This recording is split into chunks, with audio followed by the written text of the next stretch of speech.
This episode is brought to you by Blue Sky CBD. Okay, I don't think I've gotten a full night's sleep since I became a mom, which is like over 4 years now. And I feel like I've tried everything, but none of it worked. You know what did? Blue Sky CBD. I love Blue Sky CBD because each gel contains 25 milligrams of CBD and 25 milligrams of CBN and 0 THC. Check out Blue Sky CBD Sleep Gel 4-pack sampler for just $6 or their 10-pack sample for $20 at bluesky-cbd.com. Oh, and you can use promo code CityCastDenver to get 30% off your order. Just go to bluesky-cbd.com. This episode is brought to you by AEG Presents. The official concert lineup for the 2026 season at Red Rocks is here. Get your tickets now for Jason Isbell in the 400 unit on Saturday, May 2nd, or grab seats for the Head and the Heart on July 15th and 16th. Plus, don't miss Mount Joy, who are celebrating their 10-year anniversary with shows on August 13th and 14th at Colorado's world-famous venue. Get your tickets now at redrocksonline.com. That's redrocksonline.com. Today is Tuesday, November 25th. I'm Bree Davies, and here's what Denver's talking about.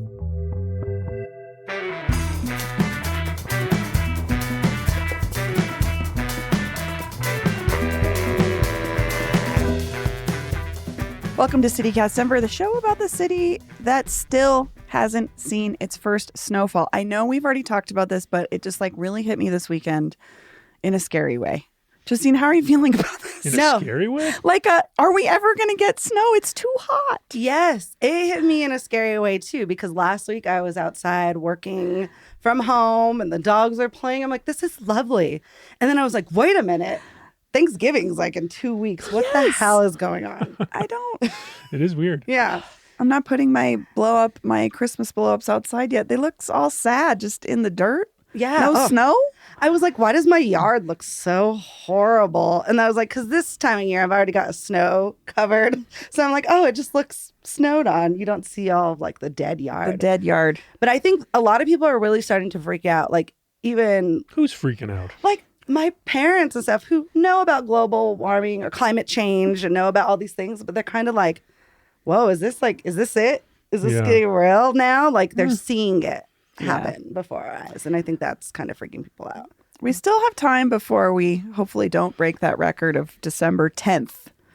But that was the latest snowfall. Wow. And that was, I think we discovered not till 2021. So it was recently, which is scary too. But I just want the snow to come. I never thought I'd say that. We'll talk about the poll in a minute, but one of the things that jumped out to me about it was of all the priorities that Coloradans say they have, all the biggest issues facing the state. Climate change wasn't on the list, not in the top 10. Not in the I'm top seeing this 10. about Denver too. I think people are caring less and less about climate as a political issue. Maybe our late snow will change that. Well, yeah, because it just feels so hopeless with the Trump administration. But I think the winds have been changing. Really? I would read it as there's so many other things that are going on that feel dire in the moment that it maybe is hard to think about something that is equally detrimental to our planet's existence. But we'll see as time goes on. In a ski state like Colorado, it's going to become more of an issue. I was listening to CPR and they were like, good news, these ski resorts are going to still open Thanksgiving week. And Thanksgiving week is a huge ski week. People come in and to go skiing. So I don't know, maybe it'll change people's minds when we really start seeing the economic impacts of it. Yeah. That's a good point. Yeah, I was driving by, I was in Winter Park a week or so ago and at Hernando's eating some pizza. And so I saw just the ski slopes from the road. And normally, you know how it's all tendrils and you can see the white because that's the runs. It was just one white tendril because that's where they had made snow. So sad. Yes. Yeah, it was kind of sad. Those snowmaking machines are sad too because the snow that it produces just ice. You're People that run them are happy though, I bet, making bank. True. That's the business. If you're in the now. snow machine business, now is your time. Also, reach out. Love to know what that's about. Yeah. Well, I'm Bree Davies, your host. It is actually Tuesday. We are not normally in the studio on Tuesday, but we thought, hey, why not? Producer Paul Caroli is here. Hi, Paul. Hey, Bree. And we have a great guest today, of course. She's our green chili and politics correspondent. Although that's sort of changing probably because you are also running for House District 5. Yeah. Justine Sandoval. Hi. We've talked about it, but, you know. I still got lots of chili opinions that are nonpartisan. And That's what I want to hear. I was going to propose, we could have this conversation on mic or off, but I was going to propose, in the interest of fairness, Yes. at least for the duration of your campaign and ultimate political career, that you become solely our green chili correspondent. I'm okay with that. Is that okay? I love that. Green chili is my true passion. So When you retire to Pueblo and start a farm. yeah, exactly. When I transitioned my whole life into my salsa business, I mean, it's really what my true dream is. My true dream is to be a burrito lady. I don't know. Watch out for bleach. Oh my gosh. Oh. Well, yeah. Following all of the health standards, but I would like to be a burrito Sure. lady in Washington, D.C., because there are no burritos there. And like, there's burritos, but there's not like a lady who comes to the Capitol with the burritos. Okay. And if you do find a burrito in D.C., it's not what you're thinking about here. And it's like $12. Yeah. So I'm like, I can make a killing on like You got it. You found your new lane. burritos on Cap Hill. So this is our this is our green chili correspondent, Justine Sandoval. Okay, aspiring burrito lady. before we get into the news, Justine, you're part of this too, though. It's the Denver is Denver Awards, our first ever award show, happening December 18th. However, we still need your help. We have nominations that are open now through November 30th for our big categories like Denver is Denver, right? The person that embodies Denver the most to you, best businesses, best restaurants, all sorts of things. You can get your tickets now and send your nominations. There's a link in the show notes. What else should we say about that? Nominations close November 30th. Yes. And then we're going to look at all of the nominations we've got, and we're going to do some kind of proprietary formula of quality and quantity. And then we're going to have finalists that there's going to be another round of voting. Just want to make that clear because we've had some questions about how this is going to work. That's how it's going to work. So that you're making nominations now, and it's really important that you say why you think the person you're putting up for Denver's Denverite is that We need the reason. person, because otherwise we won't know. It's just going to be a random person's name, and we're going to say, okay, what do we do with this? Yeah. No one else nominated this person, but if you give a really compelling reason, then we'll have to They put might them end up. up as We'll a have to make them a finalist. finalist. And there's been So- some people that have done this. I've learned about some people. There's this story about Excel Energy and this couple that pushed for Excel to provide better service to South Broadway and do some infrastructure repairs, and now there's no more blackouts or something. Wow. I think this is going to, Prime candidate. very big, good contender for biggest win of the year, I think. These I people love whose this. names I forget. Also, Justine, you are a guest presenter at the Yeah. awards. I'm so excited. We're so excited to have you there. We'll announce more folks to come, but so far, you and Kyle Clark are the folks people know. I think that's reason enough to show up, but also to celebrate these folks that end up becoming who we pick. And it's just going to be a huge celebration of Denver. We're so excited. So again, get your tickets now. Link in the show notes. More information on our website. A quick programming note as well. We're going into a holiday break. So tomorrow you will hear a special all hosts chat involving all the hosts from the CityCast network. And then we will go dark until December 1st when we have our December guide. So, Yeah, and same in the newsletter as well. Yes. Although we'll have stuff on Instagram, I'm sure. oh yes. Yeah. So stay with us. Okay. Top story. A new poll. Paul, your favorite thing. You love a poll. Yeah, I would say it's in my top 5 favorite things. Okay. If I were ranking my favorite things, polls, it's up there. Well, Polls, Chipotle, Lucifer's Lucifer. butthole. Blucifer. I love that it's I don't gone from know. Lucifer to Lucifer's butthole. I mean, once you get up close to it, you're like, this is what makes this guy special. Justine, it was wild. I want to see it. Well, I want to see it. Here, But I I'll want get to a see picture for you. his butthole. I've seen pictures of his junk. I got you. Yeah, I I don't knew know. I knew you'd want to Paul's see going to it. pull Yeah. up a Look at butthole that. on his phone for you. Wow, that's detailed. Yeah. I mean, that's the The thing. veins? And then the front, detail. of course. Okay, yeah. I was talking to my wife about this all weekend. Other horse statues don't have this. Yeah. Normally, if you're making a horse statue, a lot of people don't have the courage of Luis Jimenez Jr., and they'll just skip the genitalia entirely.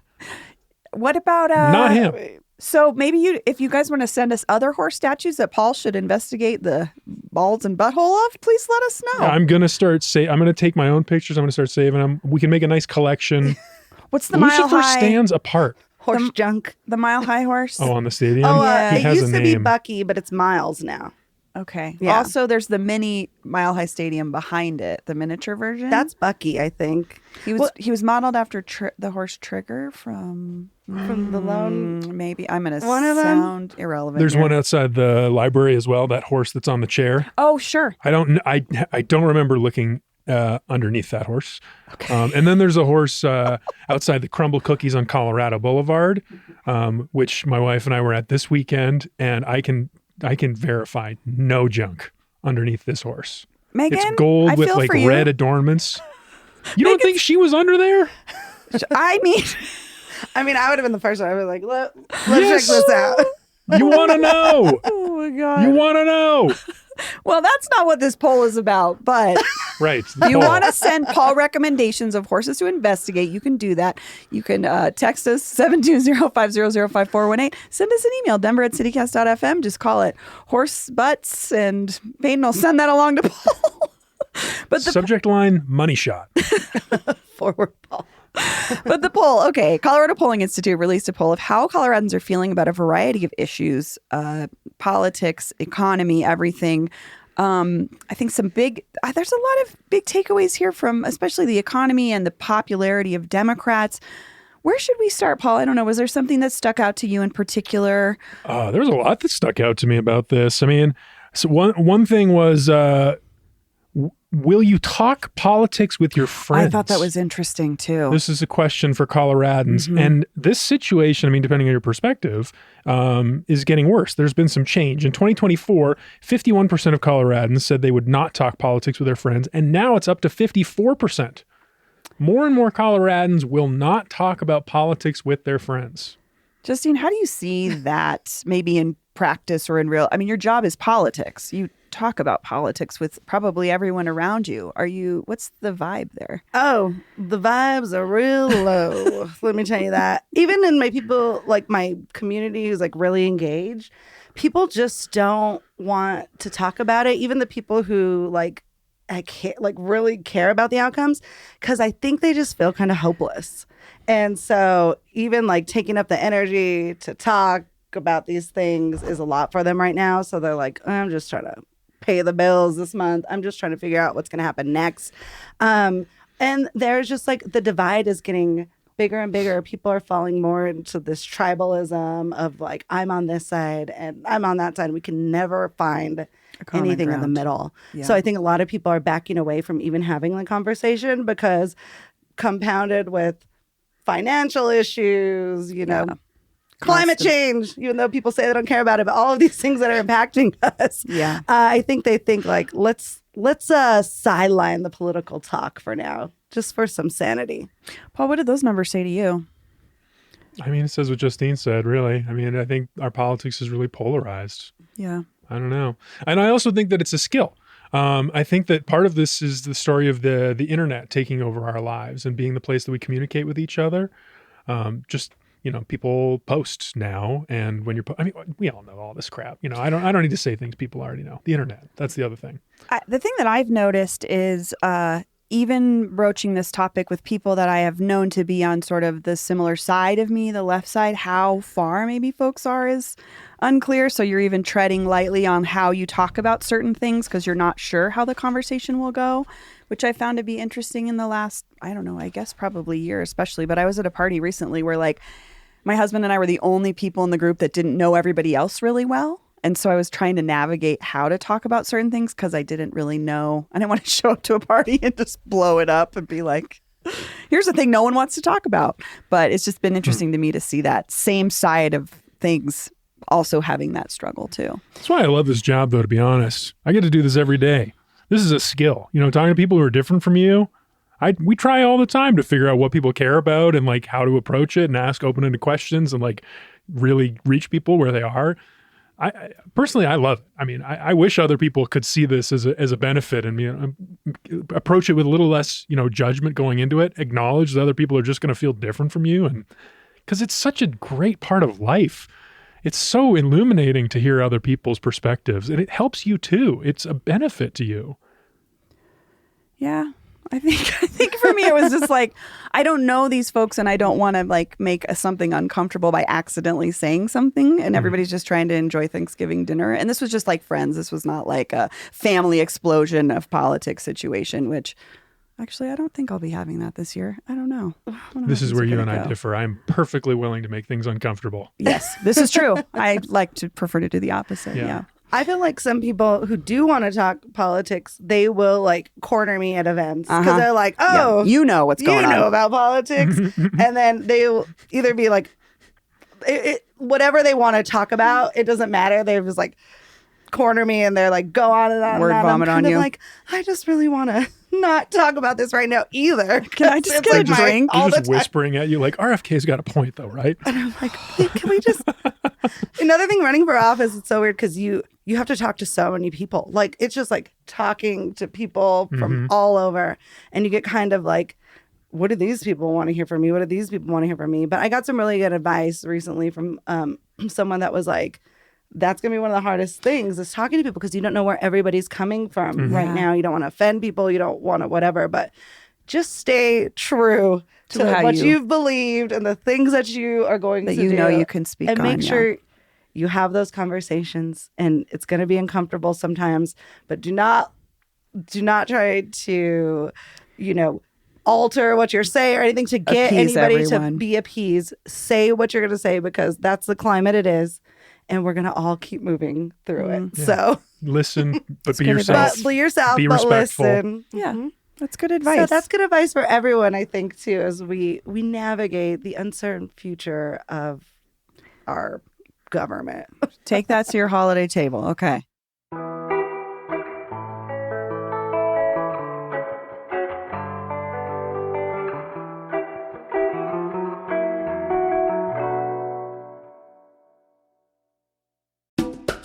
This episode is brought to you by the Ballpark District. Celebrate the holiday season at Elfin' Around Ballpark, December 13th from 3:30 to 8 p.m. Explore and sip, snack, and shop your way to cool prizes and collect stickers in Denver's ballpark community. Think bingo meets bar crawl, but with bells on. There's a little something for everyone who could use a little holiday magic at this fun and free event. No need to sit on the shelf this season, as this event is designed for solo explorers and large groups alike. Don't miss out on a chance to ring in the holidays the ballpark way and win cool prizes donated by local businesses and other fun ballpark favorites, including the Hello Colorado Rockies prize package. Elf or other festive attire is encouraged. No purchase necessary to participate. Bar locations and the Elfin' Around after party are 21 and up. Start your journey at any of the businesses or check in at the official workshop at 2101 Larimer Street, where a gift awaits.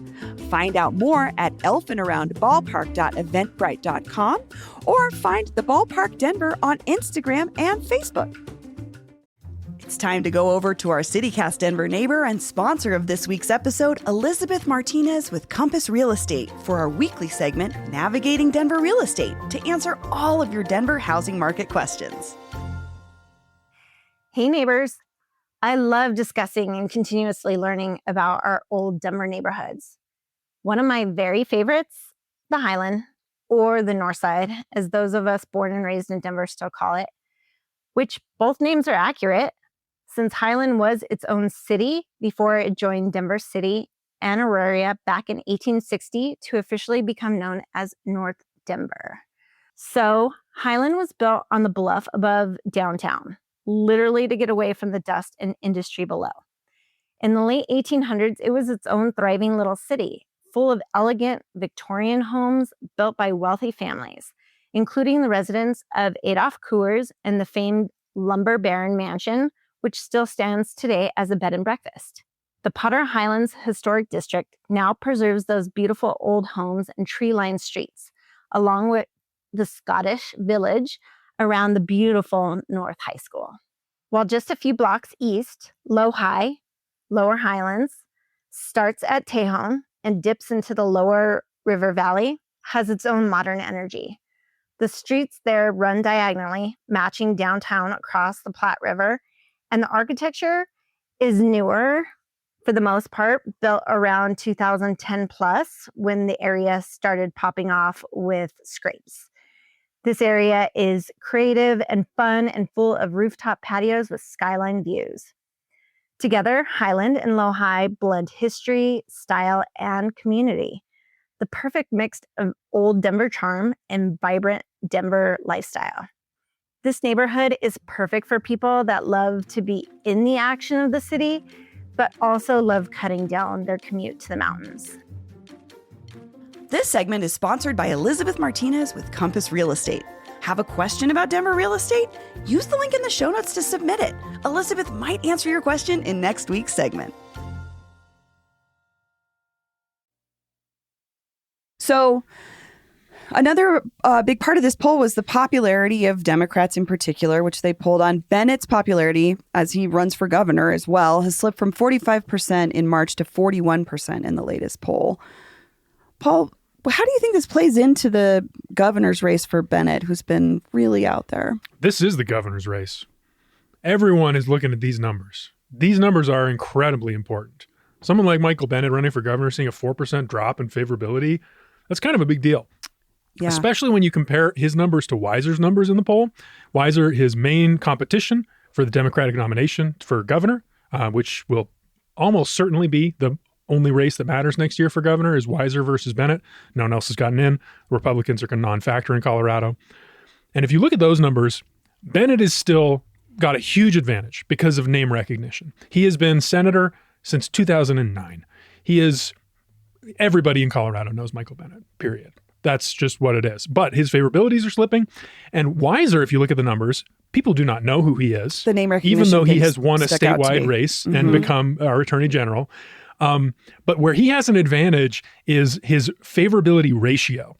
The people that do know who he is tend to like him better than the people who know who Bennet is. So that's the thing to watch here, is as those numbers come together, as people know more Phil Weiser, will that favorability ratio hold? In my personal experience, from talking to a lot of people about this is my number one favorite question to ask people when we meet them these days is, Bennet, Weiser, what do you think? People in Denver, at least, people like Phil Weiser. He is doing the rounds. He is great in the room. He's a very charismatic guy. He's got a warm presence. He's a very well-respected lawyer. All the lawyers I know, even if they disagree with him, they like him. And Bennet has spent a lot of time away from Colorado. I think he has that good reputation in D.C., and he has perhaps not spent the time building those relationships and working on those relationships, with the exception of some of his very wealthy donors here in Denver. Yeah, the name recognition thing was interesting to me because, like you said, Weiser had won a statewide race, and yet he's still not as well known. But I imagine this will change quite a bit in the next year as the race ramps up. I mean, Weiser's also fundraising like crazy, so he's going to be able to pay for ads that increase that name recognition. Yeah, it was as we approach the June primary. But you do think it's just Bennet and Weiser? There's really not going to be anybody else? Well, the Republicans are kind of interesting. Barb Kirkmeyer is I think if I were to bet now, she would be probably the Republican that stands out. But there's this other guy named Victor Marks. Ironically, Marks is running for the Republican nomination, but he's got the endorsement from Lauren Boebert and some of these key Republicans in the state. And I don't really know who this is, except he's rooted in the religious community. He's a pastor. A pastor in the Springs, church, maybe. Yeah. And I saw a video of him doing a really fast disarming of a guy with a gun. Oh, like a speed disarming, which I could see why that would appeal to conservatives. Sure. That was an impressive feat. It's the argument that they make for For what? That's how we're going to fight. That's their gun control approach, right? Is to be able to fight Not back. less guns, more Victor Marks. Good guy, a friggin' badass. Yeah. Who can That's what they disarm you. want. Big rip dude. Justine, what do you think about Barb Kirkmeyer? This is she's the former CD8. Was that where she was? Yeah, so she ran in the primary for CD8. What do I think of Barb Kirkmeyer? Well, that's a different show. But how she would play into but this how race, she playing? I guess. I think she is probably, when you're looking at candidates, Victor Marks might appeal to people in a certain way, but I think the most sensible candidate for them would be a Barb Kirkmeyer. She's a former state legislator. She's former. And she has, I think, the most understanding probably of what the Colorado Republican politics look like right now. So to me, she'd be the most sensible. We'll see, but we don't always put the most sensible person into the nominee. No, she's definitely the more establishment person, more traditional, not really so much of a MAGA person. Yeah. Although she might not say that. Yeah, but I think Marx is coming out outside the establishment, which I think Colorado Republicans really need someone fresh right now. I mean, he's coming with the Boebert pizzazz, right? Like you have this certain How is the appeal. Boebert pizzazz working these days, though? Is it? She's still around. She is still. I mean, is it still? I don't know. I guess I'm still. Well, see I how don't know. I wish Like we had that Boebert's poll in interesting. front of us. Yeah, I really would like to see that because Boebert signed on with the whole Epstein stuff, and Trump and them were trying to get her back on board. And I mean, that says something, I think, about her. Not that I'm a fan of hers personally, but she, can stand enough on her own.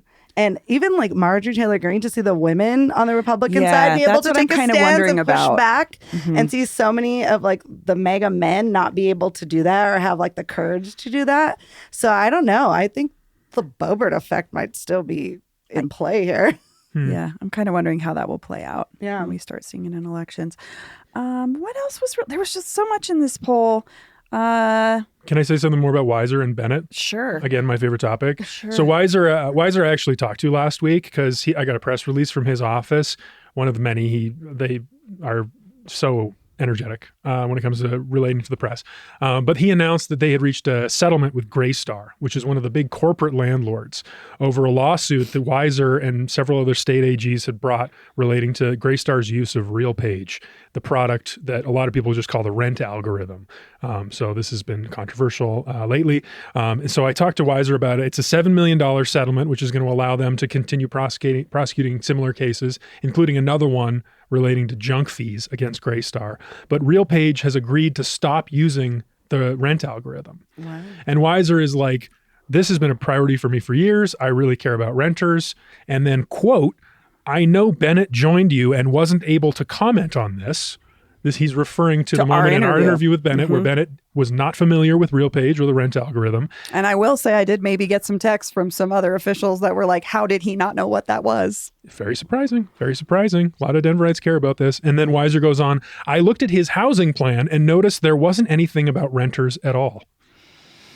Weiser's comment on his settlements to me about Bennett's housing plan. Now, I don't actually think that's true. You look at Bennett's housing plan, there's like eviction defense stuff, rental assistance, and there's also, he wants to, spur construction, increase supply, which would indirectly help renters, hopefully. What was the penalty to Greystar? Do we know? $7 million. $7 million. So I just looked up their gross assets. $76 billion is what they're worth. So I imagine $7 million is probably a drop in the bucket. He says, quote, anytime you're coming to a settlement, you have to think about your objectives. This is an important case because it's about more than rents being hiked. It's about collusion. That's his allegation. It's a terrible outcome. So it's super important to make a strong stand. That's the quote from Phil Weiser about the settlement. So he's taking us, So, and his objective was get them to stop using the rent algorithm. And they agreed to. They're now the second company of 7 that he's going after to get them to stop using RealPage. I'd be interested to see how that plays out in a couple of years for renters too. Well, yeah, because the landlords say this has nothing to do with that. And they're actually going to be able to keep prices lower if they can keep using it. I don't know about lower, but more efficient for them. It's so weird to me. So I have a renter. I guess I would be considered a landlord. But when I said the rental price, what I did was I considered my mortgage, which I wasn't like what I was paying and then whatever can help me supplement. I looked at the rent around me and all of the apartments were like crazy, like expensive. But I brought my price down a couple hundred because I figured whoever got in there, I'd want them to like stay a while. Yes. Yeah. And I was like, and because now you see all these apartments right now that are vacant, they're dropping rents and they're going to lose it anyway. So I figured if I just set my price lower, I can keep them there and it will just work out for everybody. Yeah, because this is the exact argument for RealPage from the landlords. It helps them keep the units occupied more often. They don't have to spend the money to acquire new tenants. Yeah, well, this costs that money was my too. thought when I was setting the price because I'm like, I want someone who's going to stay here. I don't want to keep going every year, and I'll just keep it the same. Yeah, and so that's interesting. But I think that, you know, that is how it should be considered, right? You want to keep people there. But do we trust the AI algorithm more than we trust a human saying, let's look at this directly? The fact that it's settled out of court is also kind of an interesting factor because it doesn't give us a legal precedent for bigger cases if there was going to be a bigger case against RealPage itself on collusion grounds. So that, you know, we don't get anything from this settlement, I don't think. Yeah. I'm just thinking about back in the day when you would get an apartment like off of the back of Westward or the back pages and like every rent was listed. Yeah. So you could just see right there like, oh, these buildings are charging this. Like now it's like you got to jump through a couple hoops on a corporate website to find it. But it is interesting to see how this part of the conversation will play out for that race between Weiser and Bennet for sure. Anything else from, I mean, the poll, I thought there was 4 in 5 Coloradans are in strong support of vaccine mandates for children. I guess that's maybe not surprising to me, but I mean, that means 20% are not in favor. 17% strongly oppose. 83% strongly support. Yeah. I mean, I guess that is a good percentage of people that don't, which is be at the Capitol on the days when they're talking about vaccines or kids. It'll seem like it's a lot more. Yeah, those people show up. Yeah. Interesting. They show up in droves to the Capitol. Really? Yeah. When there were like a lot of the vaccine mandate stuff during COVID, I mean, they would just show up at the Capitol like crazy. And people would be like, oh God, it's vaccine day. This is something I'm going to take from the pandemic for the rest of my life, I think, is how passionate people are about that. Like that really touches on something that's like a core American value, like that personal liberty. Like I don't want someone to have a needle in my kid, or I don't want someone to tell me I have to put a needle in my arm. Oh, well, kid stuff, period. I remember when we did the sex ed bill a while ago. I had never seen so many people show up at the Capitol for something either. Like once you talk about children, any mandates for kids or anything, they will show up like in busloads of people at the Capitol. wild. 3 in 5 Coloradans think the cost of healthcare is a major problem. I mean, I think that's been a conversation in particular the last couple of weeks with everything going on. 3 in 5 say it's a problem. So 2 in 5 say it's not a problem. It's a scale of not a problem to crisis. 46% think it's a major problem, and then 18% think it's a full-on crisis.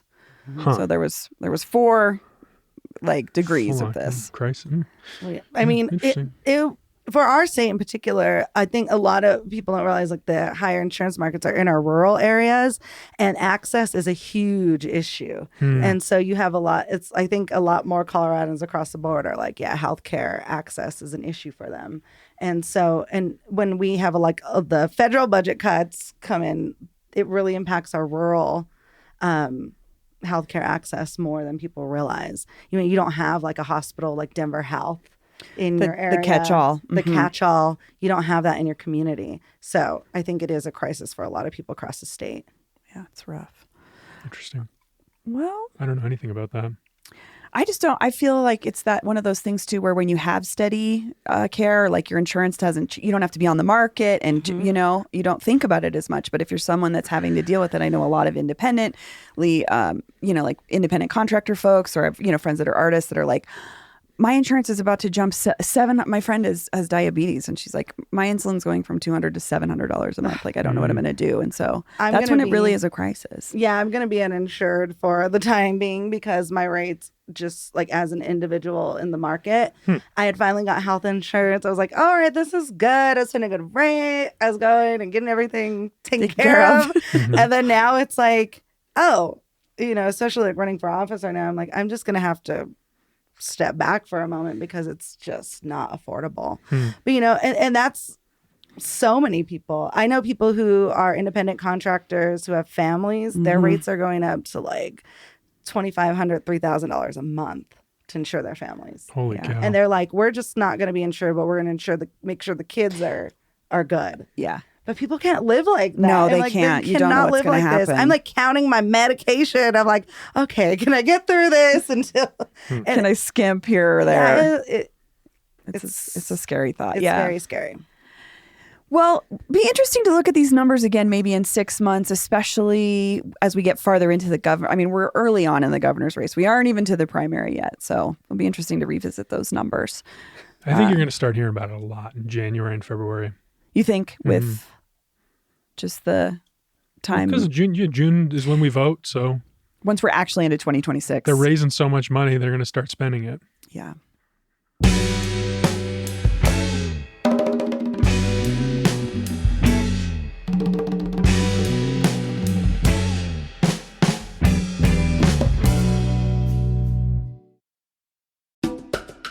This episode is brought to you by Cozy Earth. I love Cozy Earth. I especially love my bamboo pajama set because if I could wear it to work, I would. It's so comfortable. I might be wearing it right now. You don't even know. It's made from viscose, from bamboo, meaning it's softer than cotton and even has a little bit of stretch to it. These PJs are awesome because they're lightweight and perfect for any season, but they make you feel fancy. That's what I love about Cozy Earth. I feel fancy. They're luxurious. They're like butter. Just like my Cozy Earth sheets and my family's personal fave, which I'll have to pry from my 4-year-old's hands, the Bubble Cuddle Blanket. And listen, I know buying stuff online can be a gamble sometimes because you can't try before you buy. But don't fret. Cozy Earth offers a 100-night sleep trial, so you can try out their amazing products, and if you don't love them, return them, hassle-free. But trust me, I don't think you'll want to. And now, it's the perfect time to buy because Black Friday has come early at Cozy Earth. Right now, you could stack my code COZYDenver on top of their site-wide sale, giving you up to 40% off in savings. And these deals won't last, so start your holiday shopping today. And don't forget to use my code COZYDenver.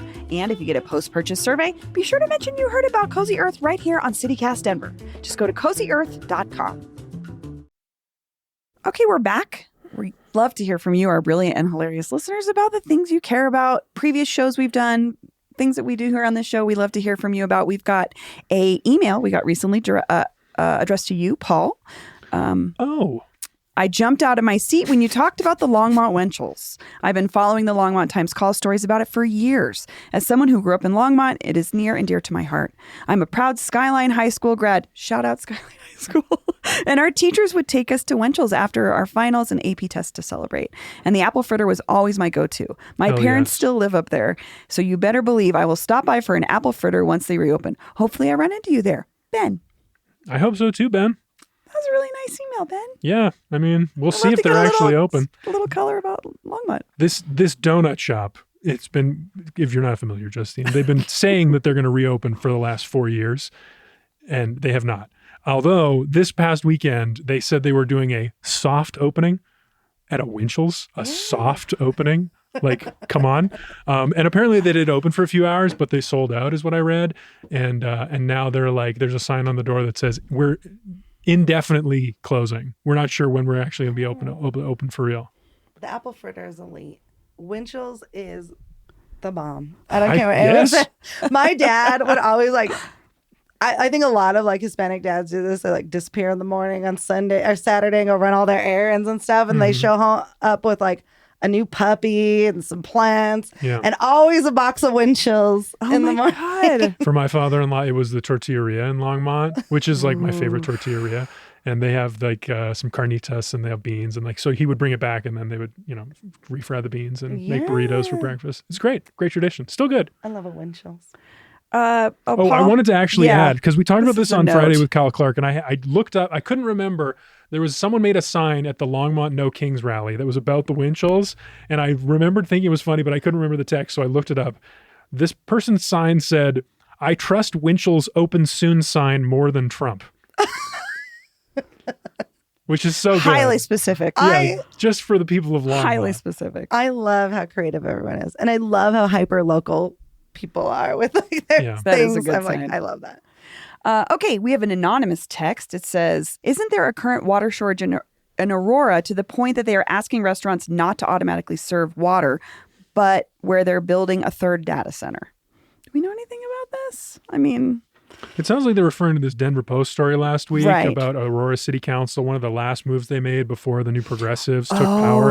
The old council voted to pass some rule that it's like a suggestion, like restaurants by default don't have to offer you water if you sit down, and instead they'll give you water if you ask for it, which I guess a lot of restaurants have already been doing around the metro. Yeah. I've experienced that. I don't know, not a ton, but certainly a couple of times where it's like you have to ask for it, which I think is reasonable. But as to how that plays into the data center, I don't know. Listen to our conversation with Sam Brash about data centers. Very interesting look into understanding what the potential impacts are for communities around them. This is just a little correction from Lynn and Thornton. On Friday's show, Kersey is pronounced Kersey. I grew up there and went to school there. We were saying Kersey, maybe? Kyle Clark said Kersey, and I was Kersey? like, I've only heard it said Kersey. Kersey? And he was like, no, I'm pretty sure it's Kersey. And he's right. I Googled it after the show, and I found a video where he did the research and talked to like the town librarian or something and was like, Thank you, Kyle. Yeah. Thanks, Kyle. Always doing Kersey. important work. yeah, 9 News has a great, I mean, they do a series where they all look up how to pronounce stuff around the state. And then they also have a I good love those. document where they're all laid out if you're ever curious. Yes, you can those are find my that online pretty easily. I do too. I really love those because it's like things that I've long thought were Spanish words were not, you know, like the double L thing. It's like, it's so interesting to find out the actual story. We have a voicemail. Can we play a voicemail or? I think I can do it. Okay. We have a voicemail. Hey, Bree. This is Peggy. I guess hail. I imagine there's other people that called in, but your New World Airport Commission is NWAC because you're talking about those wacky people. Talk later. Bye. So there's Peggy. She's saying she lives in the Hale neighborhood, I believe. So she's saying the New World Airport conversation we were having with Dave Chung is that, and she's saying NWAC is in those people are wacky. What did you think about Peggy's take? It's funny. It's cute. I thought it was really funny. Do you know about this, Justine? No. Oh, it's one of the conspiracy theories. Of the airport? Yeah, like Okay. people say, oh, the New World Order, Illuminati, they're all in Mhm. charge of the airport or whatever. And it's because there was a commission created when the airport was opening to throw parties and like celebrate the opening. And it was called the New World Airport Commission. What? The Oh, NWAC. yeah. I mean, that just adds to the conspiracy The lore. theories, So It's love good. it. I like that one. Actually, Dave Chung just released our latest video going underground at the airport. We'll put a link to it in our show notes if you want to watch. We had a great time cruising around the underside of DIA and learned a lot about it from Stacey Stegman, who does their communications at DIA. I love this. You know, there's a lot of clickbait on the internet lately where they're just saying, DIA is the worst airport ever. And then people are like, no, it's not. Have you been to LAX? Have you been here? Blah, blah, blah, blah. People So- really go to bat for the worst airports. Oh, yeah. And I'm like, okay, everybody. This is just clickbait because you know DIA is not the worst airport. It's actually one of the best airports. It's a Thank you very phenomenal much. airport. It's a phenomenal amazing. airport. They I love just it. got a Trong It's Yan very gifts, well for run. It's Christ's sake. efficient. They've got great food options. The Great food stores. alone. I mean, if you're going to be stuck somewhere, Denver Airport's like the place to be. You could be very productive there and get a lot of stuff done in the time that you're on a layover in That's Denver's true. airport. I sometimes will go early for my flight when I'm not on the budget 6 a.m. flight, but if I have time, because I like to just hang out in the airport for the afternoon and find a good place to work on my laptop. Go to Root Down. Root Down is the one. Yeah. Or just go to any of like the restaurants. You have all your Denver favorites. Uncle. All the Black I want to Casita. try the Uncle. I haven't been to the Uncle. I haven't been to since Uncle they, either. They put it in. You got I La wish- Casita there. Like, I wish you Yeah. could go if you weren't flying, though. That's the one bummer part is we were there visiting, but we couldn't cross over to the other side to try all the restaurants. So, but there's tons to try. I wanted to this is a tiny correction. I referred to Stacey Stegman as the wrong title when we talked about her on the show, and I Oh. wanted to make sure I got this right. She's the Senior Vice President of Communications, Marketing, and Customer Experience at Okay. Denver International Airport. She's good. She knew every conspiracy theory, and you could tell in her face she would start smiling when you would start relaying it to her because she had she's like, oh, she knew it. She knew it all. I love that. It was very fun. Well, we always love to hear from you. Give us a call, 720-500-5418. Again, you can leave us a voicemail or text us about any episode in the last almost 5 years. Anything you want to talk about, let us know. We're going to take a break now for a couple days as we go into the holiday. Justine and Paul, thanks for joining me. Thank you. See you on Monday. That's all for today here on CityCast Denver. Our producers this week are Paul Caroli, Olivia Jewel Love, Zoe Culkin, and Noah Snyderman. We record at Dude IDK Studios in 5 Points with support from Jacob Rupp and Nick Holmby. Peyton Garcia writes our morning newsletter, Hey Denver. Abby Madigan runs our social media. I'm Bree Davies, your host. Our music is by Los Mogochetes with additional mixing by Tyler Lindgren. If you haven't already, subscribe wherever you get your podcasts. Follow us on Instagram at CityCast Denver and tell the owner of the Winchells in Longmont about us next time you see them. You can support this show and get great perks by becoming a CityCast Denver neighbor today at membership.citycast.fm. You can sign up for our daily newsletter and learn more about us at denver.citycast.fm. See you later.